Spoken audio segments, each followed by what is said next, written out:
Welcome back to the Marvel Movie Minute, a daily podcast in which we explore the films of the Marvel Cinematic Universe 1 minute at a time. In this, our 5th season, we are looking at Joe Johnston's 2011 film Captain America, The First Avenger. I'm Andy Nelson from the Next Reel Film Podcast.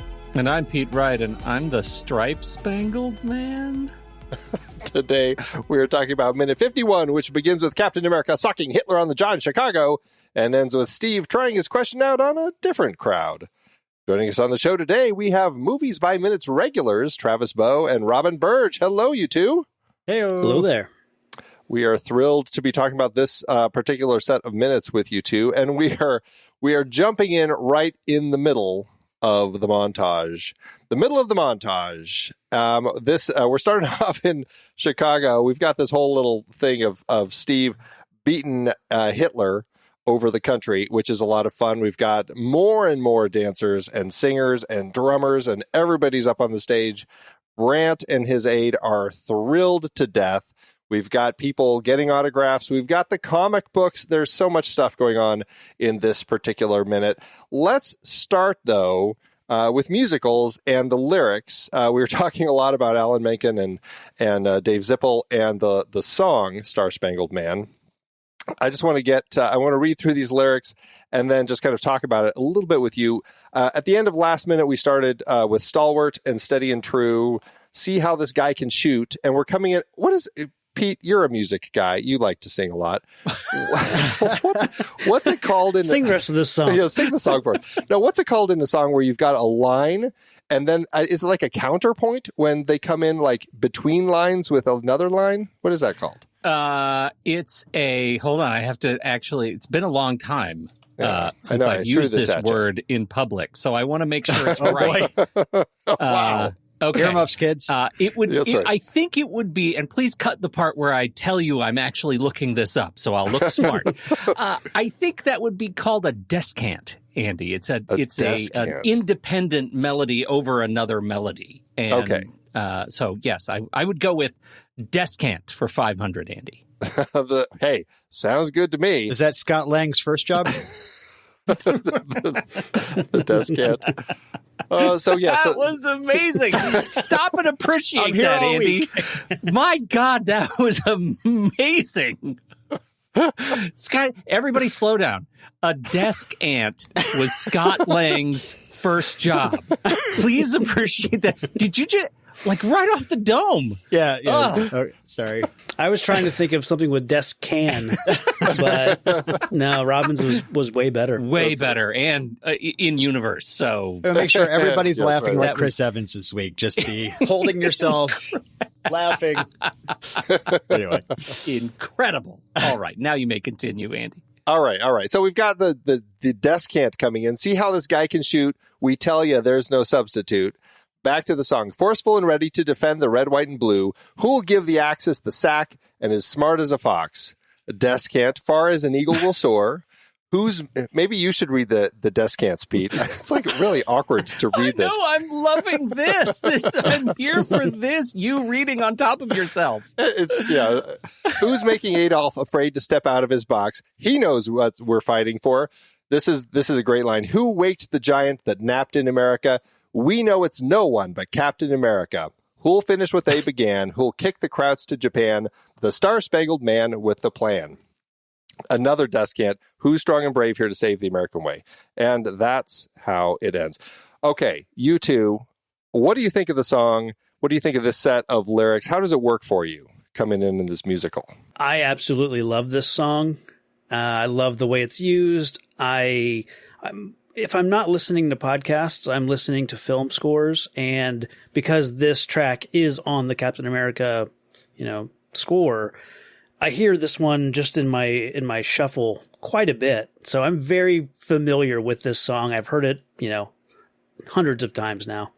Yeah, absolutely. I'm certain I looked up this song after it was just like, wow, they wrote a whole like Broadway show. I mean, it's no Rogers the Musical, but no, I'm just kidding. It's much better than Rogers the Musical. But just amazing that this song and to rhyme napped in America with Captain America is just a special kind of wordsmith. Very much so. Pete, what do you think of this part? I know last time when we were talking with Jessica, she had some issues with some of the rhyme. You had some of the issues with some of the meter. How's it all working this time? I feel like this minute resolves it. And I would lean in on Captain America because that is an alpha level lyricist move right there. That is a power move to actually do that. And so I have no concerns with the lyrics. And in this minute, I don't even have any concerns with the meter. I don't feel like anything gets shoved in, and I'm just right along with it, mostly because of the wonders that are happening on screen at this point. It's incredible. It's fantastic. I love how this whole production started as him stumbling out on stage and having to look at the back of his shield for for his lines. Yeah. And then it morphs, it builds into this big, jingoistic, just pageantry. Yeah. I love the way it builds.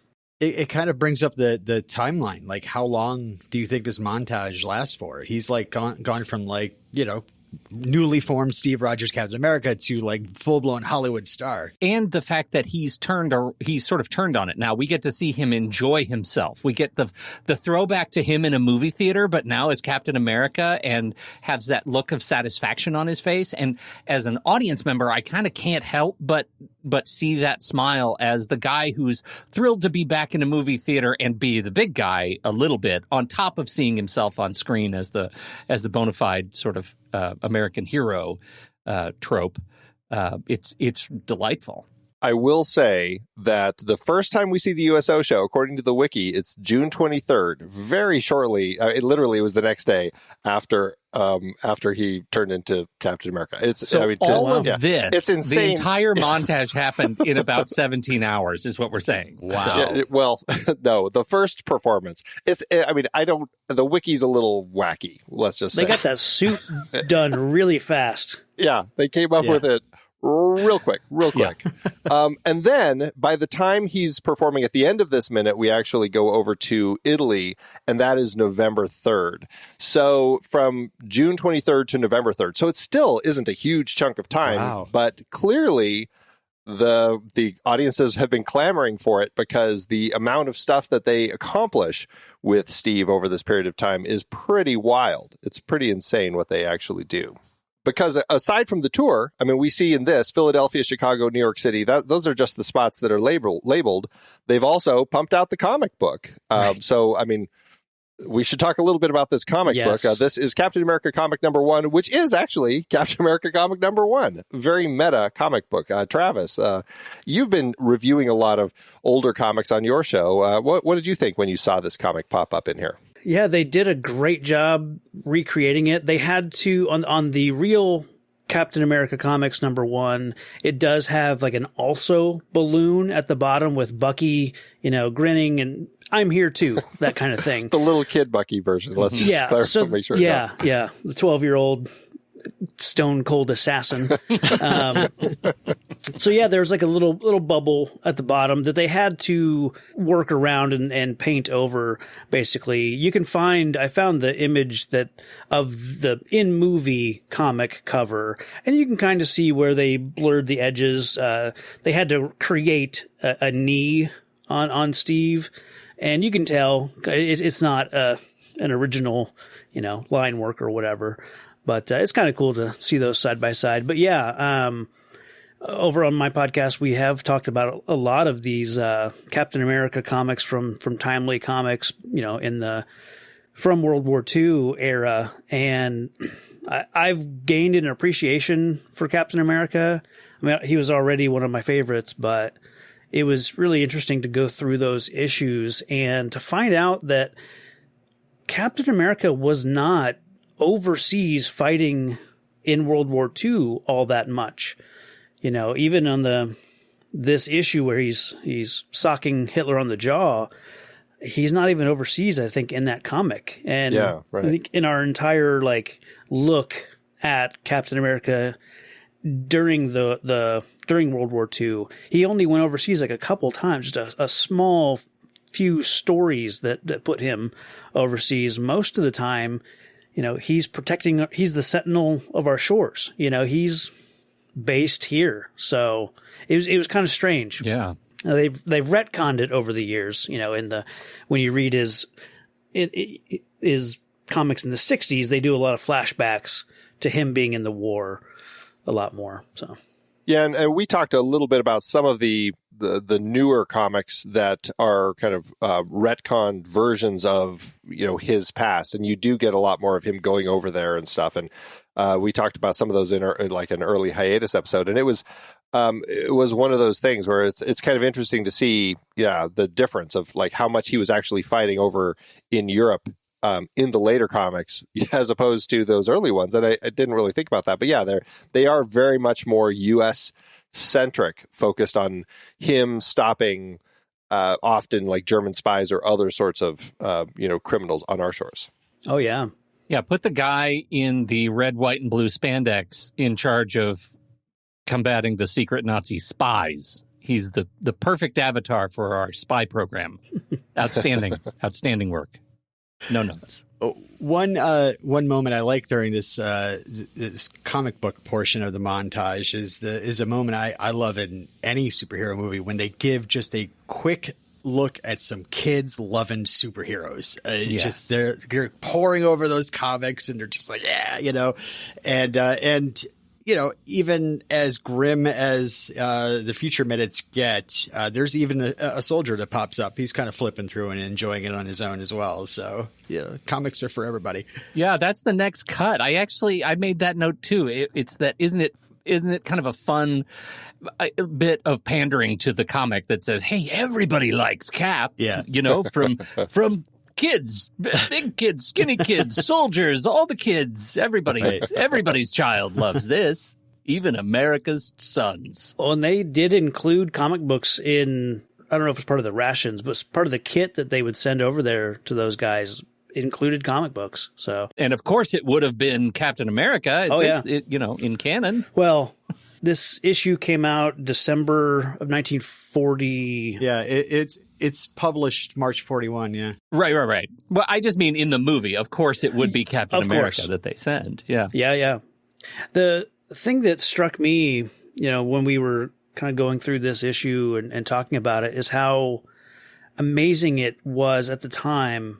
And I think how brave it was to have a red, white, and blue, star-spangled hero punching the head of a state, of a foreign state, the leader of another country, just flat out, saying he's the villain, and we haven't even entered the war yet. Right. Yeah, right. And to have Captain America, punching him in the face like that, it's incredible that Joe Simon and Jack Kirby did this, and that Martin Goodman of Timely Comics allowed them to do that and put it on the cover. And I just think it's really incredible at the time. So, yeah, it was kind of a bold move for them to do that, and I suppose it was a way to really kind of start kind of expressing their views, and something that I don't think a lot of people who talk about kind of like the superhero movies and stuff like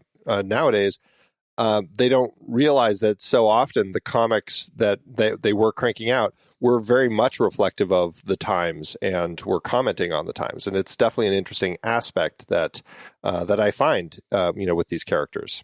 One thing that I did notice, and I was trying to find, it's a little more tricky to find, like, what was the comic book ad on the back of the original Captain America?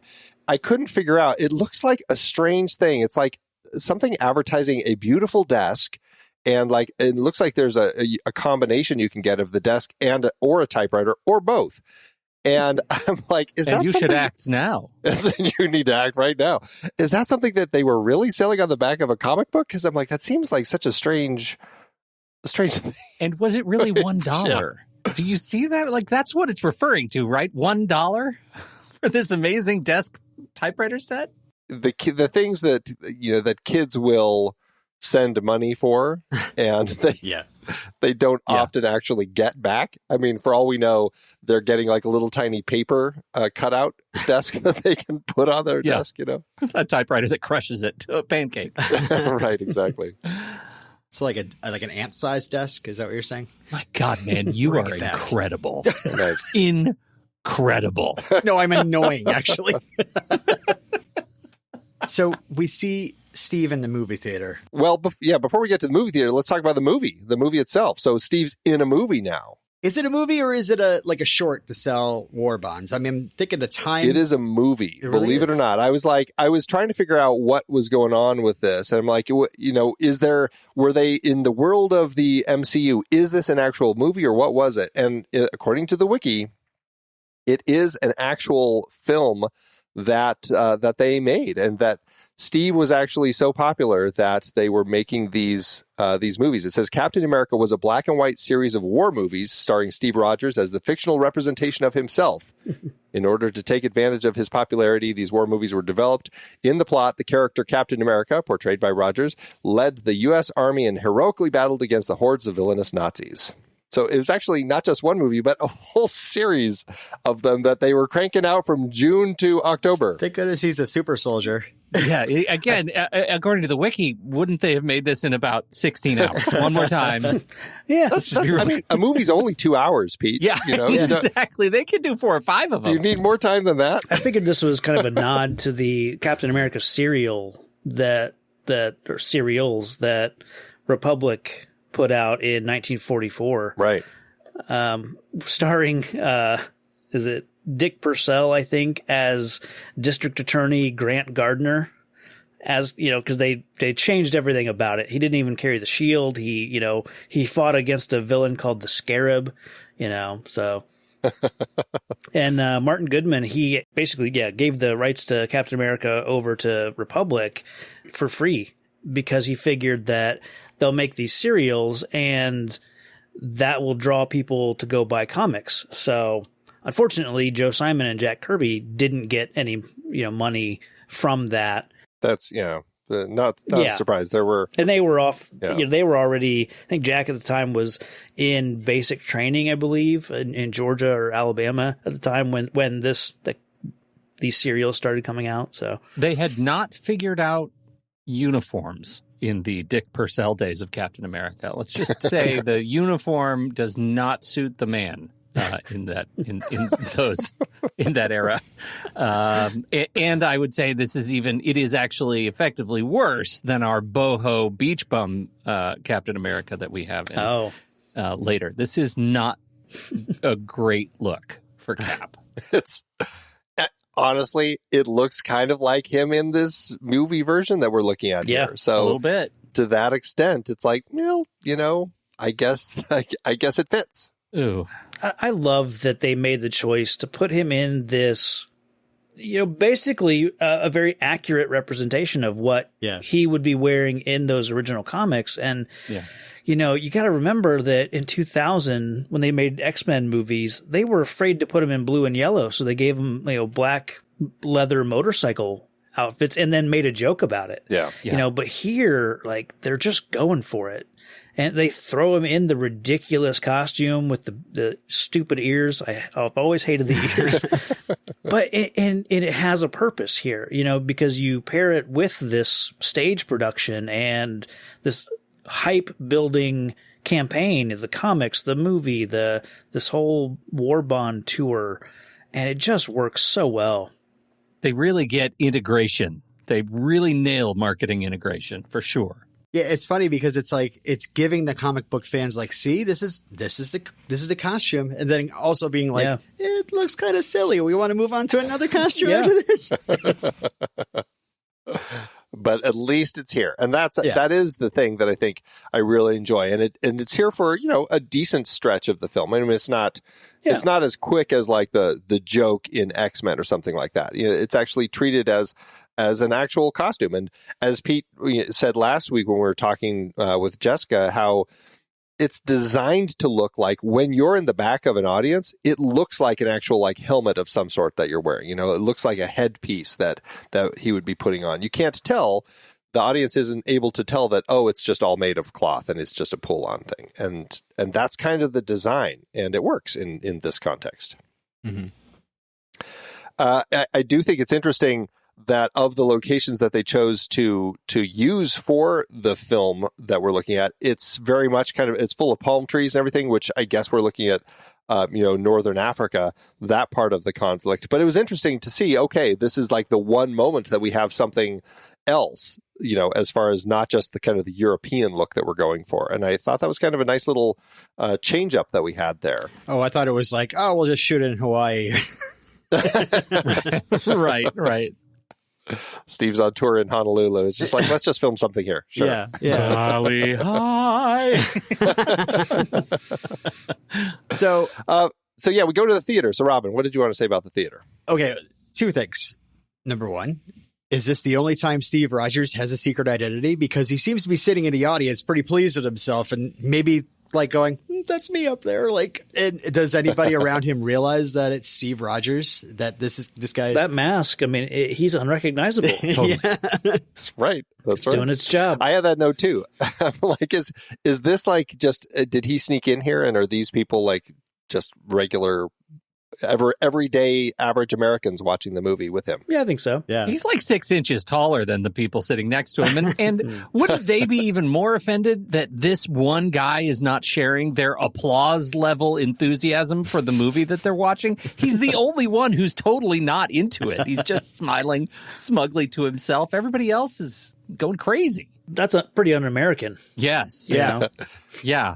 Who's the Hey, red buddy. in the crowd? Boo that man. You know what we're missing here, Yeah. though, is an opportunity to have had a callback with our loud jerk. Like, this would have been the perfect place to have him stand up again. Come on, go back to the cartoons or something, and then have Steve stand up. To be so into it that he tells someone else to, hey, pipe down, I want to see this. Yeah. That's funny. It seems like it would have worked well. I mean, I guess we're in a montage. It's one of those things that you don't want to kind of throw in there, but that would have been an interesting moment to have. The second thing I wanted to mention is that, yes, he is smiling quite a bit, right? Could be something we learned this week from Marvel Television that could explain why he's so happy. Are you guys current on She-Hulk? Oh, goodness. I missed apparently this episode. Are you on the internet? Yeah. That is a fantastic nod to She-Hulk. Who knew that would be connected right here? Oh, okay. So you know what I'm talking about. I didn't know what to say anything too loud on your show. But Andy needs to watch it now because now he knows there is a connection. And that's right. Oh, that's so right. Andy doesn't know. Andy doesn't know. You can go ahead and talk about it. I've read online about stuff. So yeah, you're good. And by the time this comes out, the show will be over, probably. Yeah, I know exactly. Right. But I'm assuming people will be listening and going, they're going to mention the thing, right?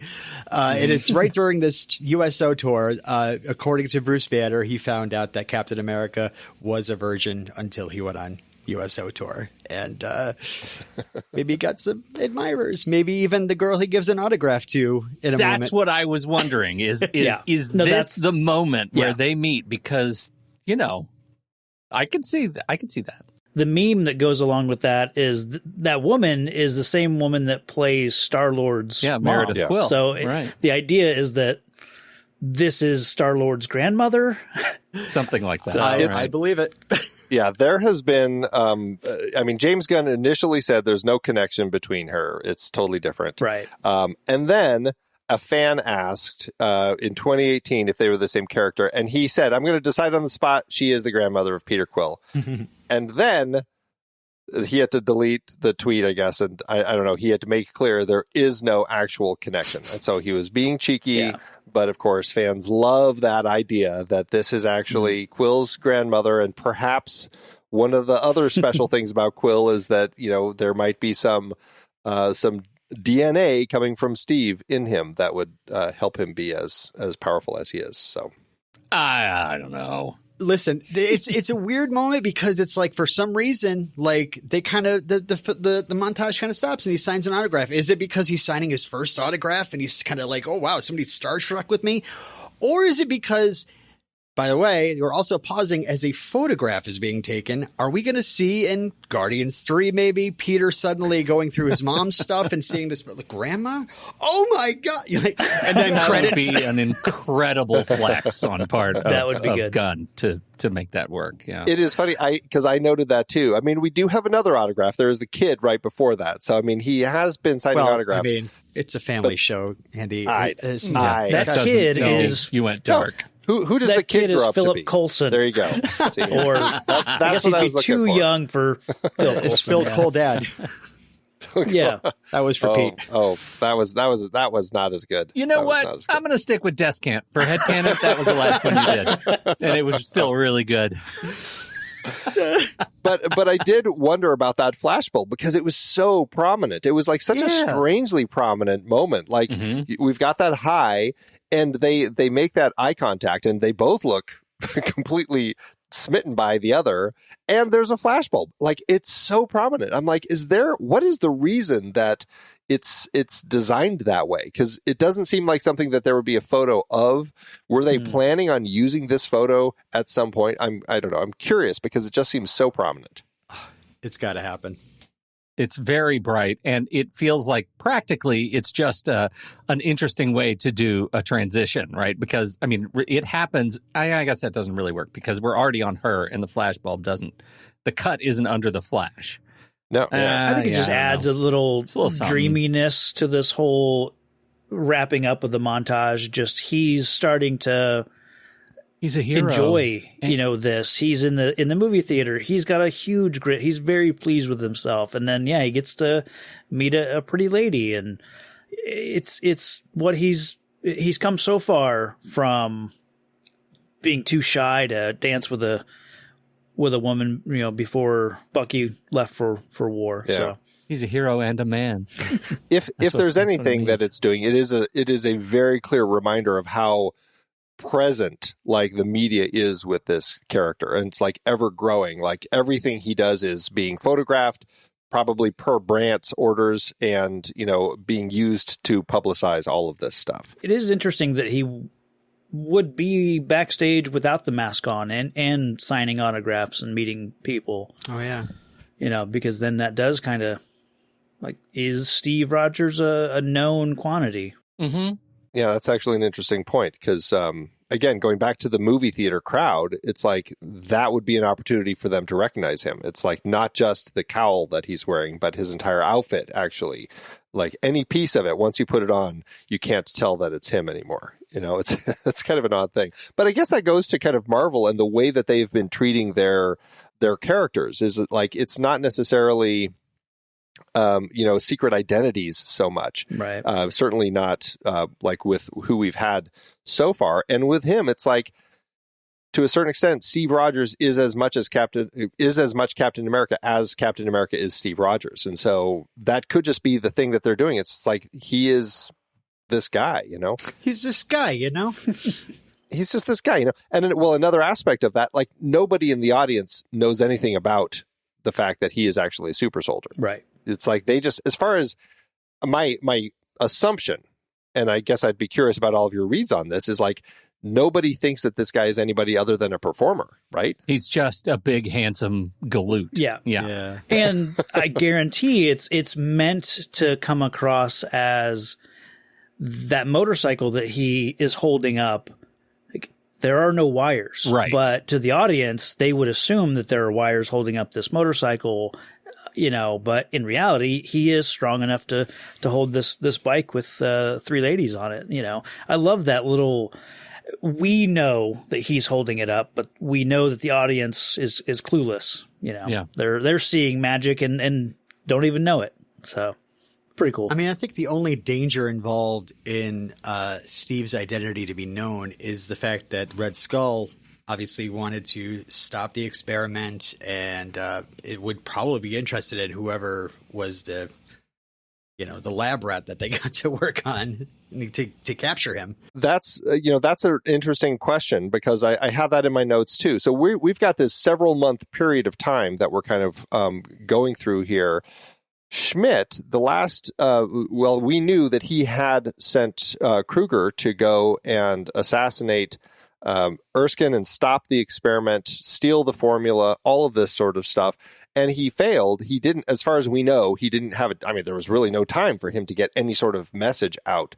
So, I mean, does Schmidt even know that this particular character, that Captain America, is a super soldier? Yeah.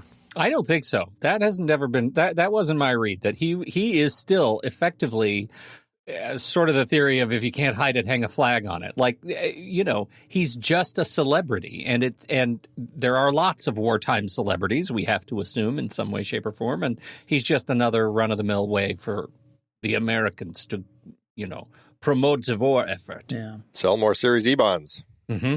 Red Skull will say later that, he's a fan of his films, and then obviously he'll see him on closed circuit TV and kind of instantly recognize, oh, there's something different about this guy. Yeah. Yeah. But does he know that now? Right.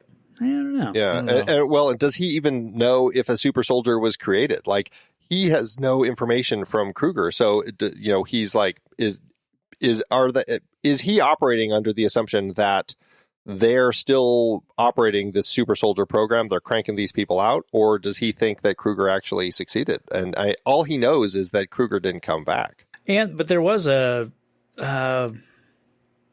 Steve get photographed holding up the taxi door?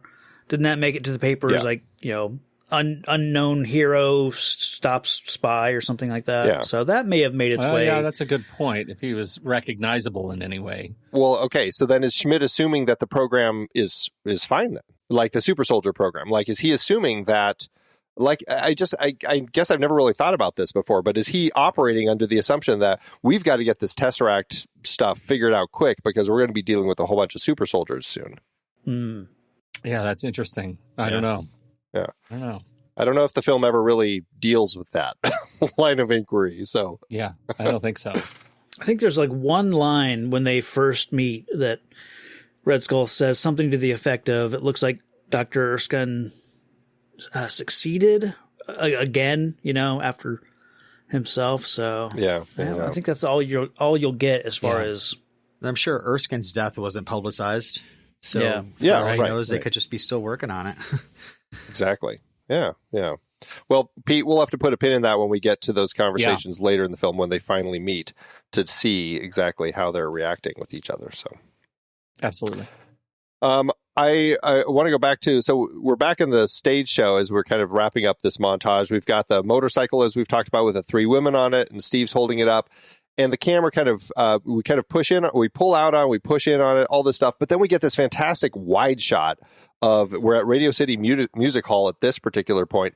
And it's just this massive, beautiful, like, stage with kind of the red and white kind of arcs over it with the blue background with all those planes. I love that cutout image of those planes flying overhead and just all the dancing girls and everything. This is like just a perfect way to kind of do this representation of the Star Spangled Man. And it just feels very Busby Berkeley. It feels very Broadway. I love the scope that we end with this montage. It's just fantastic.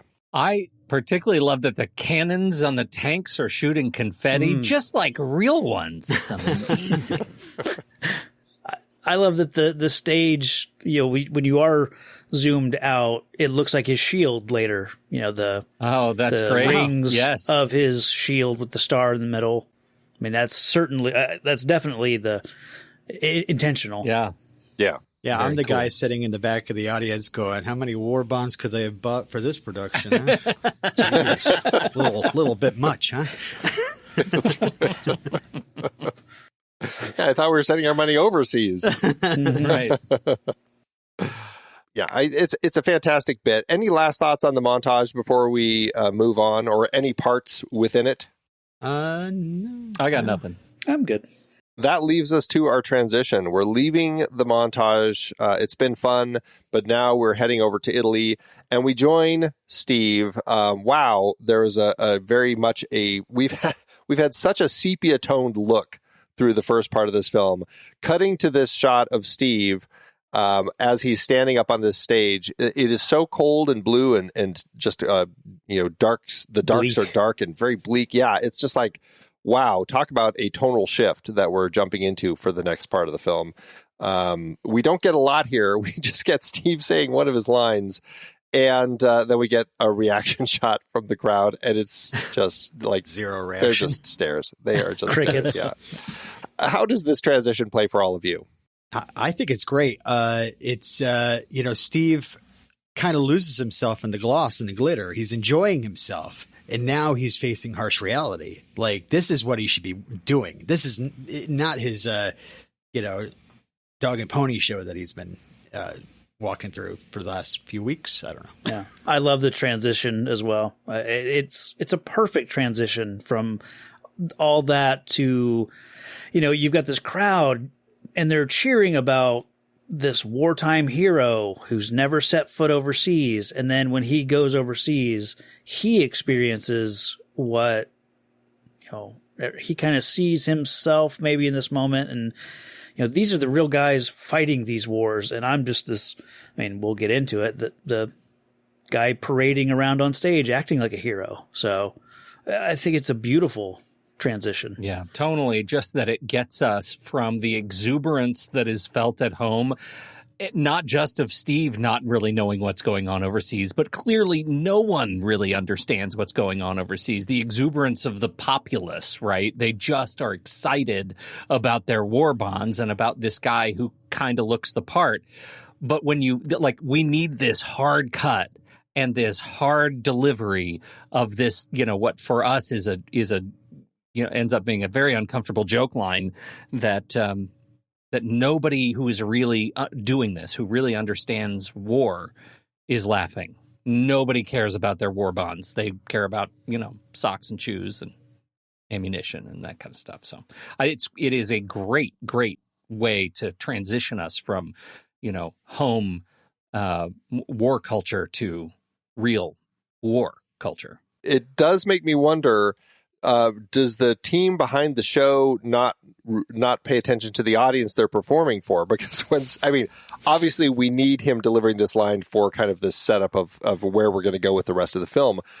But something about it, I feel like, don't you think that they would rework the script a bit for the crowd? Because when he comes in, it sounds like he's talking to 12-year-olds, and he'll comment on that in the coming minutes. But how many of you are ready to help me sock old Adolf on the jaw? It just is like, really? We're here trying to sock Adolf on the jaw, dummy.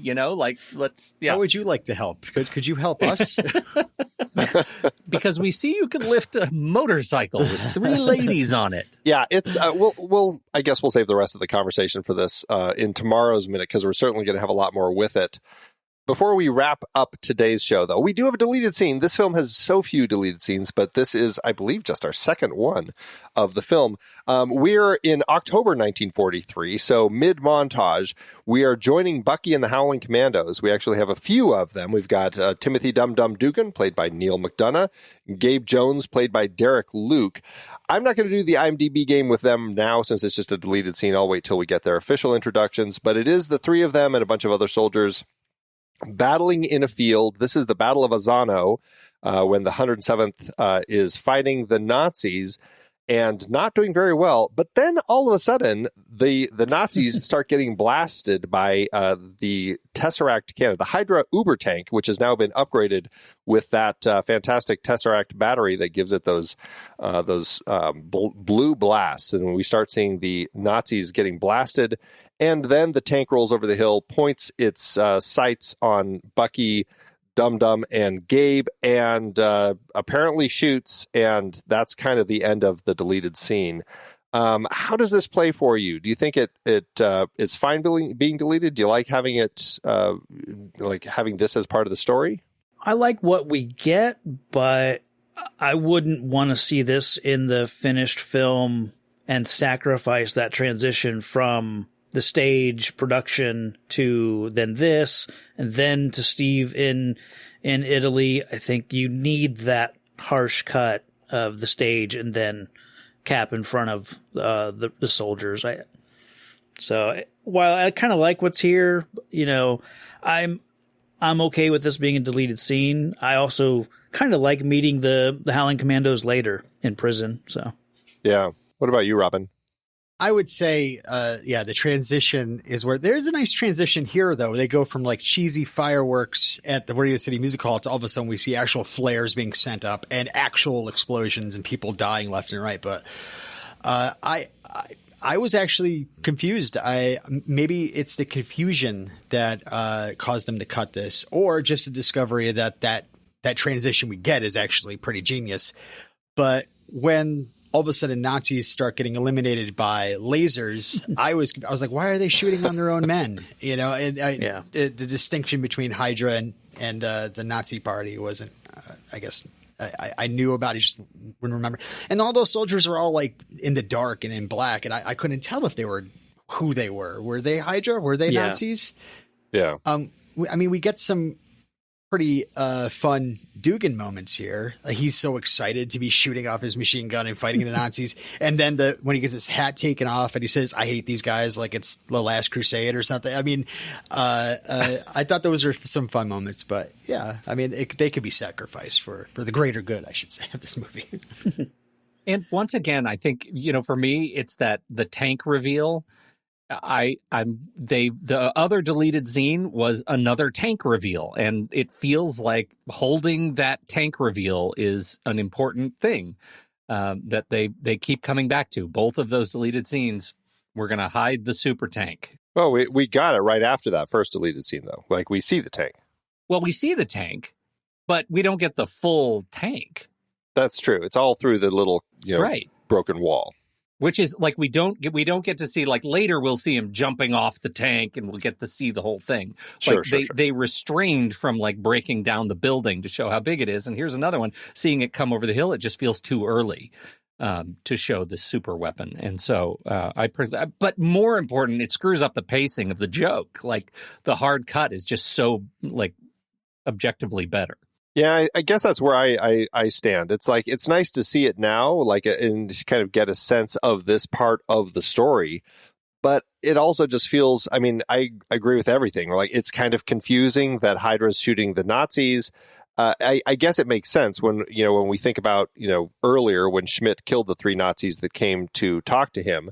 So, yeah, I guess what it's doing is setting up this sense that Hydra is not only battling the Allies, but really everybody at this particular point. But it's not set up that clearly. It's a little, sloppy the way that it works. Yeah, right. I never got the sense watching this that Schmidt was openly taking on, the Nazi party. I knew he killed those 3 officers, but I just assumed that was kind of on the hush-hush, that he wasn't openly trying to supplant Hitler, but then this gives me that impression that it's there's suddenly a new, I guess we know that there's a new threat, but not on that scale, I guess. I don't know. Yeah, it's kind of it's a funky little moment, and the transition, as you all have said, is so perfect the way it is. I just don't feel this would have benefited us at all. So. And we get a sense of it, like later in the film when we come upon them, we kind of find out, what is going on, and we didn't need to get all of this. So yeah, it's fine without, but it is fun to see. There is another little scripted scene that was not included as a deleted scene. I don't know if it was ever filmed, but it was kind of fun. It's during the montage. A little kid comes up to Cap and says, "Hey, Cap, my brother says you took out 4 German tanks all by yourself." Steve says, "Sorry, kid, tell your brother he's wrong." And the kid kind of looks disappointed. Then Steve smiles and says, "It was 8 German tanks." Nice. There was also a news magazine, a movie magazine that Steve ends up signing. The cover says, "Who's Cap kissing now?" And then in the corner of it, there's a little picture of Howard Stark, and it says, "Has Howard lost his Playboy crown?" That's a little too, like, connect the dots, Yeah. I don't like. Right. I don't like that. That's corrupted Cap. I don't want to see too. I want to see the smirk of the audience, and then that's as far as he goes. See, even with the other, talking to the kid about destroying tanks, in my head, Cap would say, "No, I had a lot of help from the 107th. Yeah. It wasn't just me. I'm part of this team." Like that's what Cap would say in my head canon. For sure. But just a little bit, can't you imagine the Stan Lee cameo as Stan Lee walking out of the Playboy Mansion with his smoking jacket on, I can a little bit, I can see that. I agree with everything, but a little bit. It's fun. I mean, all of these are fun, but yeah, none of this was necessary. The film works just as perfectly as it needs to in order to get us from the musical that we just finished into Italy and into the European front, where we're going to be joining Steve and the rest of the team. So, all right. Any last thoughts about anything in this minute, or should we wrap it up and then we can come back tomorrow for minute 52? I'm good. Yeah, we gave it. I think we covered it all. All right. Well, remind everybody where they can find what you two are working on. I'll just say check me out on Marvel Events Timeline. That's my Marvel comic. Well, it's my comic book podcast where we go back to the beginning of Timely Comics, and we're going to work our way towards the present day and talk about milestones in the building of the Marvel Universe. Where are you at right now with it? We just finished World War II, so we're going to start doing some Western and romance comics that Timely did before transitioning to Atlas Comics. Still in the early days. Yeah. A lot of fun stuff. All right, Robin, what about you? You can find me at Karate Kid Minute, where we discuss all 4 Karate Kid movies minutes at a time, depending on which movie it is and how patient I am. We also discuss Cobra Kai series. It's running on Netflix. Probably by the time these minutes come out, my podcast will probably be on hiatus as we wait for the next season of Cobra Kai. But you can always go back and listen to those minutes at a time. If you like the Karate Kid franchise, it's fun. And sometimes I have these familiar voices on as well.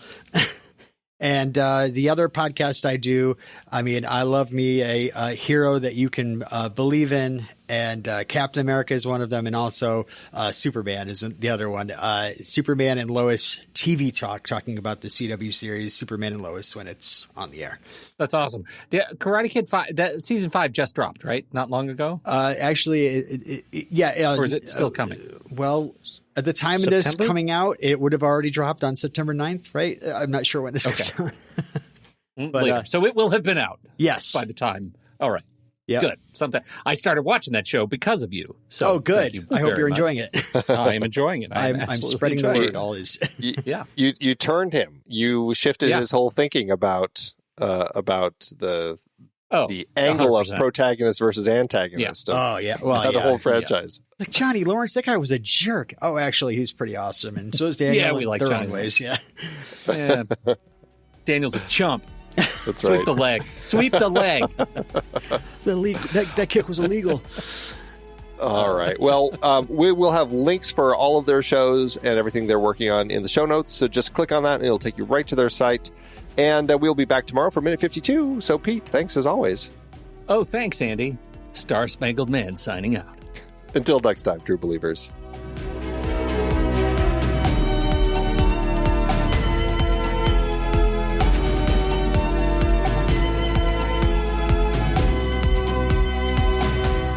Marvel Movie Minute is a production of True Story FM. Engineering by Andy Nelson.